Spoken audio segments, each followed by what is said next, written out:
Na nossa entrevista de hoje, vamos falar sobre a endometriose, uma doença que atinge cerca de 180 milhões de mulheres no mundo, causa fortes dores e pode levar à infertilidade. E para falar sobre o assunto, eu recebo a chefe do setor de endoscopia ginecológica e endometriose da Santa Casa de São Paulo, doutora Elizabeth Salomão. Tudo bem? Tudo bem, boa tarde. Boa tarde, obrigado pela participação. Doutora, então para a gente começar, explica para a gente o que é a endometriose.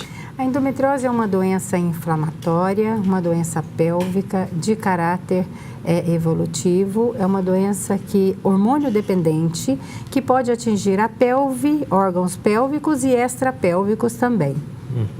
Agora, quais são os fatores que ajudam aí no desenvolvimento da endometriose?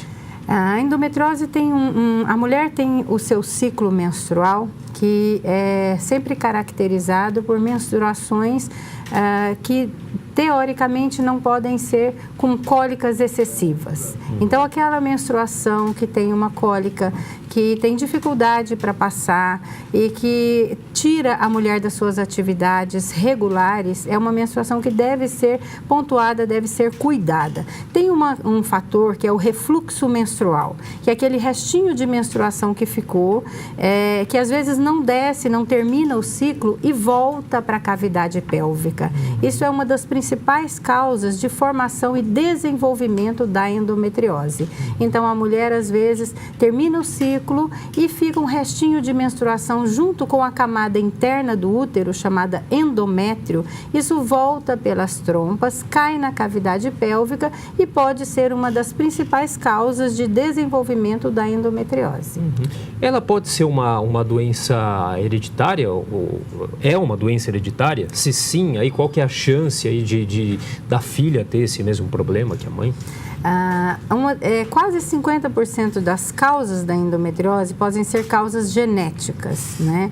Mas, e também nós observamos em mães que têm endometriose, a gente sempre fica um alerta.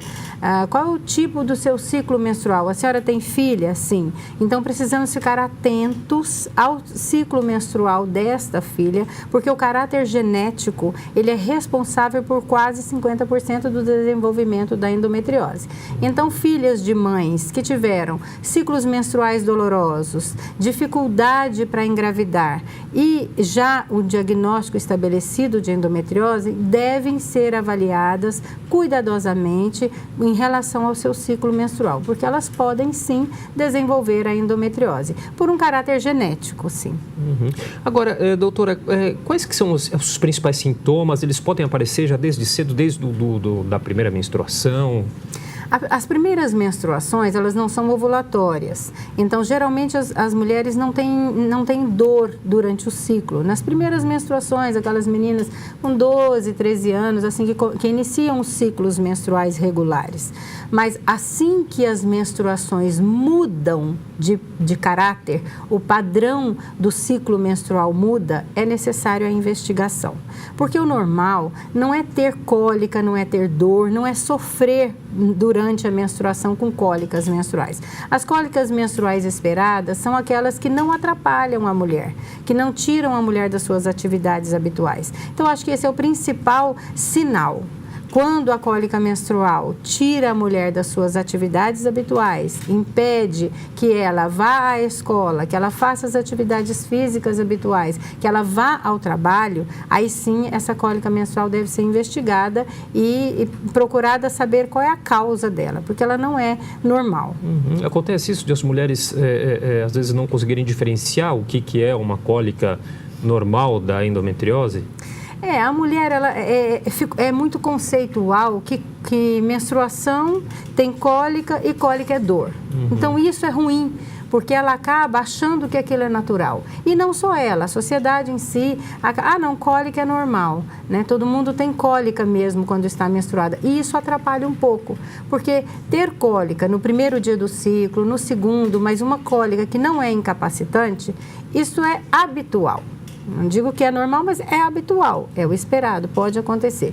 Agora, o que não é esperado é essa cólica não melhorar com anti-inflamatórios normais, não melhorar com medicamentos simples que a mulher pode tomar em casa e não necessita de ir ao pronto-socorro para isso. Isso já não é normal, já não é o esperado, não é o habitual. Como que é feito o diagnóstico, doutora? Quanto tempo demora esse diagnóstico? O diagnóstico da endometriose é um grande problema. Por causa do principal sintoma ser a cólica menstrual e às vezes não ser um sintoma tão valorizado, o diagnóstico pode retardar. E hoje, por literatura mundial, o diagnóstico ele é atrasado de 7 a 9 anos até. Porque tem o hábito de falar, não é cólica, cólica tudo bem. E não é tudo bem.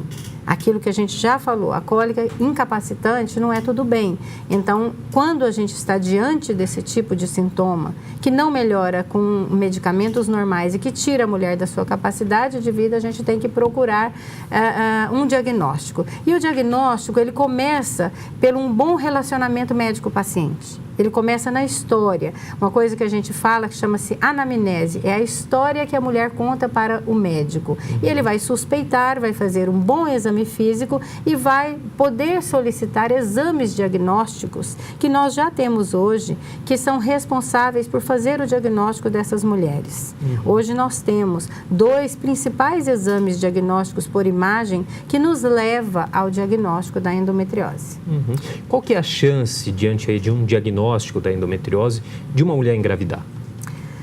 Olha, depende do local de acometimento dessa endometriose. Nós podemos ter a endometriose pelve, ou seja, na pelve, né? Então, a pélvica e a extrapélvica. Na pelve, ela corresponde a útero, ovários, trompas, intestino, bexiga, vagina. Então, depende do acometimento desta endometriose. Principalmente quando ela acomete ovários e trompas, é quando a gente tem um risco maior de atrapalhar a fertilidade da mulher. Mas também nós temos endometriose que não acomete ovário e trompa e que acomete vagina, intestino, bexiga e que atrapalham o futuro reprodutivo dessa mulher. Porque a endometriose é uma doença inflamatória.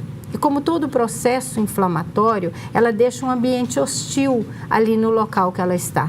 Então, ela cria esse ambiente hostil e este ambiente hostil, independente do local do acometimento, pode não favorecer a conseguir uma gestação desejada.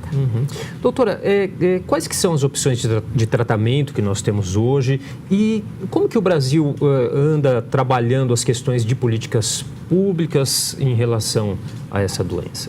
A endometriose é considerada a endometriose superficial e endometriose profunda. A endometriose profunda, o tratamento dela é cirúrgico.